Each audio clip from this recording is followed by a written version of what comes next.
दिल्ली के शाहीन बाग इलाके में रहने वाले लोगों का यह कहना था कि उनके इलाके में उनकी मर्जी के बिना परिंदा भी पर नहीं मार सकता। मगर एक बार रात के करीब 2 बजे दिल्ली पुलिस के द्वारा उनकी ये गलत फहमी हमेशा हमेशा के लिए दूर कर दी जाती है। दरअसल उस रात अचानक से शाहीन बाग इलाके की एक गली में दिल्ली पुलिस और एनएसजी कमांडोज की गाड़ियों की आवाजाही बढ़ जाती है और फिर कुछ ही देर बाद एनएसजी कमांडोज उस गली में मौजूद अलग अलग घरों की छतों पर अपनी अपनी पोजीशन ले लेते हैं। इसके साथ ही दिल्ली पुलिस के एक एसपी अपने कुछ जवानों के साथ एक घर के दरवाजे को खटखटाते हैं। दरवाजा खटखटाने के कुछ देर बाद ही अंदर की तरफ से एक सफेद रंग का कुर्ता पजामा पहना हुआ शख्स उस दरवाजे को खोलता है। जैसे ही वो शख्स दरवाजा खोलता है तो दरवाजे के बाहर खड़े दिल्ली पुलिस के वो जवान पल भर में ही उसे अपनी हिरासत में ले लेते हैं। और जब तक दिल्ली पुलिस के उन जवानों के द्वारा उस शख्स को हिरासत में लेने के बाद गली के बाहर सड़क पर खड़ी हुई गाड़ी में नहीं बैठाया गया, तब तक ऊपर की तरफ अपनी अपनी पोजीशन लेकर बैठे हुए एनएसजी के कमांडोज पूरी तरीके से अगल बगल में अपनी नजरें गड़ाए हुए थे ताकि इस कार्यवाही में किसी भी तरह की कोई भी चीज बाधा ना बन पाए। क्योंकि इनपुट ये मिला था कि जिस शख्स को वो लोग उठाने के लिए आए थे, अगर उसको वहां से उठाया गया यानी कि गिरफ्तार किया गया तो उसे किसी भी हालत में वहां से पुलिस स्टेशन या फिर किसी सीक्रेट इंटरोगेशन रूम तक नहीं ले जाया जा सकेगा, क्योंकि उसके अगल बगल में ऐसे लोगों का जाल बिछा हुआ था जो कि उसके ऊपर किसी भी तरह की आंच आने पर उसको बचाने के लिए अपनी जान तक भी दे सकते थे। लेकिन आखिर वो शख्स कौन था? और अगर वो इतना ही कुख्यात और खतरनाक था तो वो शाहीन बाग की उस गली में आखिर इतने नॉर्मल तरीके से कैसे रह रहा था? और जो दिल्ली पुलिस की एनएसजी कमांडोज के साथ ये कार्यवाही की गई थी, इस कार्यवाही के पीछे क्या वजह थी? जिस शख्स को उठाया गया था, क्या वो शख्स कोई आतंकवादी था या फिर वो कुछ ऐसा करने वाला था जिसकी वजह से कुछ बहुत बड़ा खतरा पैदा होने वाला था? इन सब सवालों का जवाब आपको इस वीडियो के अंदर मिलेगा, इसलिए वीडियो को पूरा देखना मत भूलना। दरअसल उस रात दिल्ली पुलिस के द्वारा जिस शख्स को उठाया गया था, उस शख्स का नाम मोहम्मद शेख था। लेकिन मोहम्मद शेख कोई आम इंसान नहीं था,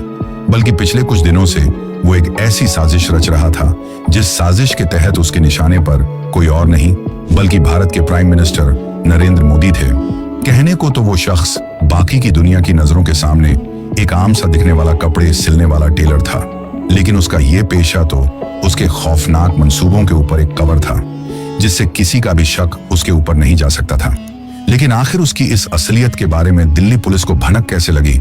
और वो मोदी के साथ ऐसा क्या करने वाला था जिसकी भनक लगते ही दिल्ली पुलिस ने उसे रातों रात उठा लिया? दरअसल हुआ यूं था कि भारत की इंटरनल खुफिया एजेंसी आईबी यानी कि इंटेलिजेंस ब्यूरो को अपने किसी सोर्स से ये पता चलता है